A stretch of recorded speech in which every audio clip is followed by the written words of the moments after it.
शरीरासाठी पाणी किती महत्त्वाचं आहे हे आपल्या सगळ्यांनाच माहिती आहे. पण तुम्हाला हे माहिती आहे का, की पाण्याच्या तापमानाचा देखील तुमच्या शरीरावर वेगवेगळा परिणाम होऊ शकतो. काही लोकांना गरम पाणी आवडतं, तर काहींना खूप थंड पाणी आवडतं. खरं तर वेगवेगळ्या तापमानाच्या पाण्याचे शरीरावर वेगवेगळे परिणाम होतात.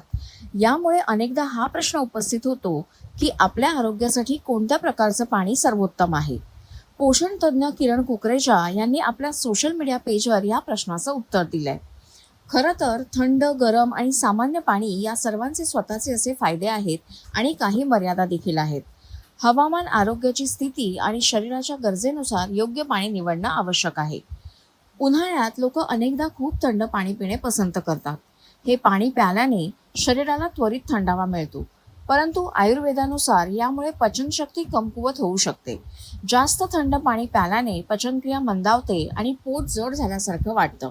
शिवाय अचानक थंड पाणी प्यायल्याने शरीराचा समतोलही बिघडू शकतो आणि काही लोकांचा घसा खवखवू शकतो. म्हणून थंड पाणी संतुलितपणे आणि सावधगिरीने प्यावे. साधं पाणी म्हणजेच खोलीच्या तापमानावर ठेवलेलं पाणी बहुतेक लोकांसाठी सर्वोत्तम पर्याय मानला जातो.